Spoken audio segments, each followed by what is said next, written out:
한국 대표팀의 메이저 대회가 다가올 때마다 팬들은 늘 묘한 감정을 느낍니다. 대회가 가까워질수록 오히려 홍명보 감독이 무슨 생각을 하고 있는지 더 예측하기 어려워진다는 겁니다. 그리고 예상대로였습니다. 5월 29일 서울에서 2026 월드컵 최종 26인 명단이 발표된 지 불과 몇 시간 만에 한국 축구계는 순식간에 뜨겁게 뒤집혔습니다. 손흥민이 트리니다드 토바고와의 최종 평가전에서 선발 제외될 가능성이 있다는 보도가 나오면서 엄청난 논란이 터져나온 겁니다. 수많은 팬들이 충격에 빠질 수밖에 없었습니다. 손흥민은 단순한 에이스가 아닙니다. 대한민국 축구의 상징이자 월드컵을 향한 모든 전술의 중심으로 여겨지는 존재이기 때문입니다. 하지만 홍명보 감독에게 이 결정은 단순히 언론을 놀라게 하기 위한 선택이 아니었습니다. 겉으로 보기엔 충격적인 반전 카드처럼 보이지만 그 뒤에는 미국, 멕시코, 캐나다에서 열리는 2026 월드컵을 위한 매우 깊은 계산이 숨어 있었습니다.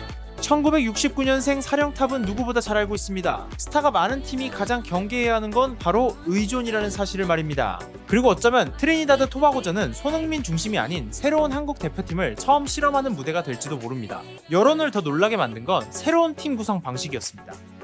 경기 전 비공개 훈련에서 한국 언론은 손흥민이 주전조의 실전 형태 훈련에 포함되지 않은 장면을 포착했습니다.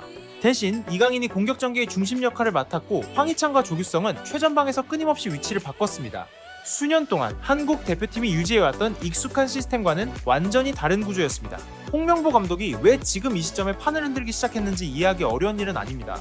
손흥민은 유럽 시즌 내내 토트넘과 대표팀을 오가며 엄청난 강도의 경기를 소화했습니다. 월드컵 직전 한국 최고의 스타에게 휴식을 부여하는 건 단순한 체력 관리 차원이 아닙니다. 장기적인 전술 구상과도 연결된 문제입니다. 홍명보 감독은 잘 알고 있습니다. 한국이 16강 이상의 벽을 넘고 싶다면 최고의 컨디션을 가진 손흥민 한 명만으로는 부족하다는 걸 말입니다. 손흥민의 상태가 완벽하지 않아도 이길 수 있는 팀이 필요하다는 뜻입니다. 그래서 트리니다드 토바고전은 사실상 홍명보 감독의 전술 실험실로 여겨지고 있습니다. 그리고 그가 보여준 변화는 지금 아시아 전체의 시선을 끌고 있습니다. 중원에서는 이강인이 완전한 자유를 부여받았습니다. PSG 소속 미드필더인 그는 더 이상 오른쪽 측면에만 묶여있지 않았습니다. 중앙으로 좁혀 들어오고 아래까지 내려와 볼을 받은 뒤 순식간에 상대 수비를 찢어버리는 패스를 뿌렸습니다. 한국 축구의 새로운 창조 중심으로 이강인을 키우기 위한 준비 작업이라는 평가가 나오는 이유입니다. 반면 황희찬은 완전히 다른 얼굴을 보여주고 있습니다. 단순히 역습 상황에서 속도를 활용하는 공격수가 아닙니다. 울버햄튼 공격수인 그는 상대 진영부터 끊임없이 압박하라는 지시를 받고 있습니다. 스피드, 피지컬, 그리고 강한 전방 압박 능력까지. 황희찬은 상대 입장에서 정말 까다로운 드릴 같은 존재가 되고 있습니다. 특히 후방 빌드업을 선호하는 트리니다드 토바고를 상대로 홍명보 감독은 월드컵 전에 강한 전방 압박 시스템을 시험하려는 의도를 드러내고 있습니다. 하지만 이것조차 한국 팬들을 가장 놀라게 만든 장면은 아니었습니다. 손흥민, 김민재, 이강인, 황희찬 같은 스타 선수들만큼이나 대표팀 운영진에서 등장한 한 이름이 훨씬 더 강한 반응을 불러일으켰기 때문입니다. 바로 박항서였습니다. 그렇습니다. 베트남 축구를 완전히 바꿔놓았던 그 남자가 이제는 대한민국 대표팀과 함께 월드컵 무대로 돌아오고 있습니다. 그것도 상당히 중요한 역할과 함께 말입니다. 현재 대한축구협회 부회장인 박항서는 직접 벤치에서 전술 지시를 내리지는 않지만 대표팀 운영 시스템 전체를 연결하는 핵심 역할을 맡고 있습니다. 선수단 관리, 심리 안정, 스태프와 협회 간 조율까지 모든 영역에 1957년생 지도자의 흔적이 녹아 있습니다. 그래서 한국 언론은 그를 보이지 않는 두뇌라고 부르고 있습니다. 박항서의 경험은 굳이 설명이 필요 없는 수준입니다. 그는 2002 한일 월드컵 당시 거스 히딩크 감독의 보좌진으로 함께했고 한국 축구 역사상 최고의 성과인 4강 신화를 경험했습니다. 그리고 20년이 훌쩍 지난 지금 그는 전혀 다른 역할로 다시 한번 월드컵 여정에 함께하고 있습니다. 박항서의 존재는 지금 대표팀의 일종의 경험의 부적처럼 여겨지고 있습니다. 빡빡한 일정, 엄청난 언론 압박, 갈수록 커지는 팬들의 기대 속에서 치러질 2026 월드컵은 그 어느 때보다 혹독한 무대가 될 가능성이 큽니다. 그렇기 때문에 라커룸 분위기를 안정시키고 선수단의 심리적 균형을 유지하는 역할이 무엇보다 중요합니다. 그리고 바로 그 부분이 박항서가 지난 수년 동안 가장 뛰어난 능력을 보여준 영역이기도 합니다. 한국 대표팀의 조편성을 보면 팬들이 기대감을 갖는 건 당연합니다. 하지만 절대 방심할 수는 없습니다. 체코, 남아프리카 공화국, 그리고 개최국 멕시코가 포함된 A조는 결코 만만한 조가 아닙니다. 멕시코는 월드컵에서 홈 분위기를 타기 시작하면 정말 위험한 팀입니다. 체코는 압도적인 피지컬과 강한 공중볼 능력을 갖추고 있습니다. 반면 남아공은 아프리카 특유의 폭발적인 스피드와 체력을 앞세우는 팀입니다. 이 조를 뚫어내기 위해선 한국이 더 이상 손흥민의 천재적인 순간만 바라봐서는 안 됩니다.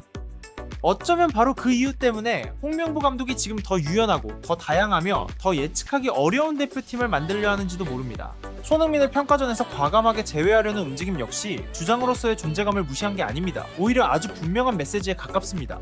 2026 월드컵의 한국은 더 이상 단 한 명에게 의존하는 팀이 아니라는 뜻입니다. 수비의 김민재, 중원의 이강인, 그리고 공격의 황희찬까지. 홍명보 감독은 지금 엄청난 속도로 공수 전환이 가능하고 90분 내내 강한 압박을 유지할 수 있는 팀을 만들려 하고 있습니다. 이건 역시 유럽과 남미를 상대로 경쟁하기 위해 아시아 팀들이 반드시 따라가야 하는 현대 축구의 흐름입니다. 팬들은 놀랄 수 있습니다. 언론은 논쟁을 벌일 수도 있습니다.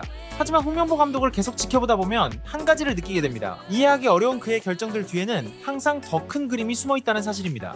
그리고 어쩌면 손흥민이 벤치에 앉을 수도 있는 트리니다드 토바고와의 평가전이야말로 2026 월드컵에서 완전히 새로운 한국 대표팀이 시작되는 순간일지도 모릅니다. 단순히 슈퍼스타 한 명의 영감으로 싸우는 팀이 아니라 깊이 있는 스쿼드와 강한 멘탈, 그리고 다양한 전술적 변화를 통해 2002년 이후 가장 위대한 기적을 꿈꾸는 팀 말입니다. 하지만 홍명보 감독이 지금 만들고 있는 팀을 조금 더 깊이 들여다보면 현재 한국 대표팀의 가장 무서운 부분은 유명한 스타들의 이름값이 아니라는 걸 알 수 있습니다. 진짜 무서운 건 바로 스쿼드의 깊이입니다. 예전처럼 손흥민의 개인 능력이나 한순간의 폭발력에 거의 모든 걸 의존하던 팀이 아닙니다. 2026 월드컵의 한국은 이제 경기장 여러 위치에서 동시에 압박과 위협을 만들어낼 수 있는 팀으로 변하고 있습니다. 수비에서는 김민재가 여전히 절대적인 리더입니다. 유럽 무대에서 뛰고 있는 이 센터백은 1대1 수비 능력뿐 아니라 공격 전개 능력까지 압도적입니다. 최근 비공개 훈련에서도 김민재가 측면으로 침투하는 선수들에게 40m가 넘는 롱패스를 계속 연결하는 장면이 여러 차례 포착됐습니다. 특히 라인을 높게 끌어올리는 체코나 멕시코 같은 팀들을 상대로 홍명보 감독은 이 무기를 월드컵에서 적극 활용하려 하고 있습니다. 그리고 김민재 옆에서 성장하고 있는 젊은 자원들 역시 대표팀 코칭 스태프를 안심시키고 있습니다. 이한범과 김지수 같은 선수들은 이전 세대보다 훨씬 현대적인 피지컬, 스피드, 그리고 압박 능력을 갖춘 선수들입니다. 바로 이런 부분 덕분에 홍명보 감독은 과거 월드컵처럼 수비 라인을 내리고 버티는 축구가 아니라 더 과감하게 높은 수비 라인을 운영한 시스템을 자신있게 준비하고 있습니다. 중원에서는 모든 시선이 이강인에게 쏠리고 있습니다. 유럽 무대에서 폭발적인 시즌을 보낸 뒤 2001년생 미드필더는 이제 한국 대표팀의 새로운 전술 두뇌로 불리고 있습니다. 더 이상 단순히 드리블 기술이나 개인 돌파만 보여주는 선수가 아닙니다. 지금의 이강인은 훨씬 더 성숙해진 플레이를 보여주고 있습니다. 경기 템포를 조절할 줄 알고 상대 수비 라인을 흔들 줄 알며 특히 초고속 전환 상황에서 엄청난 위력을 발휘합니다. 최근 전술 훈련에서도 홍명보 감독은 이강인에게 최전방 공격수 뒤에서 자유롭게 움직이는 역할을 자주 맡기고 있습니다. 이 포지션은 굉장히 중요합니다. PSG 스타에게 더 많은 공간을 열어주고 결정적인 패스를 뿌릴 수 있는 환경을 만들어주기 때문입니다. 그리고 만약 이강인이 2026 월드컵에서 진짜 폭발하게 된다면 한국은 단 한순간만으로도 경기 흐름을 바꿔버릴 수 있는 진짜 오케스트라 지휘자를 갖게 될지도 모릅니다. 공격진에서는 손흥민과 황희찬 외에도 한국 언론이 가장 많이 주목하는 이름이 있습니다. 바로 조규성입니다. 2022 월드컵 이후 이 장신 공격수는 기복 있는 경기력 때문에 엄청난 압박을 받아야 했습니다. 하지만 홍명보 감독은 끝까지 그를 믿고 있습니다. 이유는 단순합니다. 한국에는 버텨주고 공중볼 싸움을 해주고 상대 수비 라인을 흔들 수 있는 정통 스트라이커가 필요하기 때문입니다. 손흥민이나 이강인이 상대의 집중 견제를 받을 때 조규성은 크로스의 종착점이 될 수도 있고 박스 안온전 상황에서 가장 위협적인 존재가 될 수도 있습니다. 흥미로운 건 홍명보 감독이 더 이상 공격진을 고정된 형태로 운영하지 않는다는 점입니다.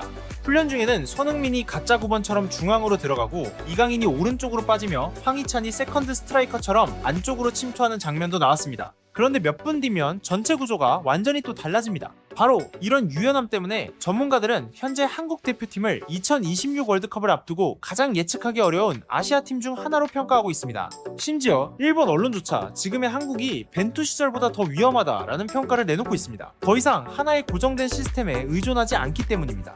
예전에는 손흥민만 막아버리면 한국 공격이 흔들렸습니다. 하지만 지금은 공격진 누구라도 순식간에 폭발할 수 있습니다. 하지만 아마 한국 팬들이 가장 희망적으로 바라보는 건 따로 있을 겁니다. 바로 대표팀 라커룸 안에서 다시 살아나고 있는 분위기와 정신력입니다. 한국 축구는 오랜 시간 큰 대회에서 실망스러운 결과를 반복하며 결정적인 순간에 약한 멘탈 때문에 비판을 받아왔습니다. 그러나 홍명보 감독의 등장, 그리고 뒤에서 팀을 바치고 있는 박항서의 존재가 그 공기를 조금씩 바꾸고 있습니다. 한 사람은 현대적인 전술 철학을 갖고 있습니다. 또 한 사람은 월드컵 경험과 뛰어난 팀 관리 능력을 갖고 있습니다. 이 조합은 지금 한국 대표팀이 단순히 월드컵에 참가하는 수준이 아니라 훨씬 더 큰 무언가를 준비하고 있다는 느낌을 만들어내고 있습니다. 그리고 어쩌면 트리니다드 토바고전을 앞두고 나온 손흥민 관련 충격적인 결정이야말로 2026 월드컵에서 전 세계가 한국을 완전히 다른 시선으로 바라보게 만들 첫 번째 수였는지도 모릅니다. 분명한 건 지금 대한민국 대표팀 앞에 놓인 건 단순한 트리니다드 토바고와의 평가전 한 경기가 아니라는 점입니다. 그 앞에는 훨씬 더 거대한 그리고 야심찬 월드컵 여정이 기다리고 있습니다. 오늘 홍명보 감독의 논란적인 결정들이 팬들을 놀라게 만들 수는 있습니다. 하지만 몇 달 뒤 어쩌면 바로 그 선택들이 한국 축구의 새로운 기적을 여는 시작점으로 기억될지도 모릅니다. 더 젊고 더 유연하고 더 이상 손흥민 한 명에게만 의존하지 않는 새로운 대한민국 대표팀이 지금 아시아 팬들 앞에서 서서히 모습을 드러내고 있습니다. 과연 손흥민을 과감하게 제외하려는 움직임은 단순한 전술 실험일까요? 아니면 홍명보 감독이 2026 월드컵을 앞두고 정말 거대한 변화를 준비하고 있는 걸까요? 그리고 뒤에서 팀을 바치고 있는 박항서의 특별한 존재와 함께 대한민국은 과연 2002년의 역사적인 기적을 다시 만들어낼 수 있을까요? 여러분의 생각은 어떠신가요? 여러분은 대한민국 대표팀이 2026 월드컵에서 8강까지 올라갈 수 있다고 보시나요? 여러분의 의견을 댓글로 남겨주세요. 영상 재밌게 보셨다면 좋아요와 구독 그리고 알림 설정까지 부탁드립니다. 앞으로도 대한민국 축구와 2026 월드컵 관련 가장 뜨거운 소식들을 빠르게 전해드리겠습니다. 시청해주셔서 감사합니다. 다음 영상에서 다시 만나겠습니다.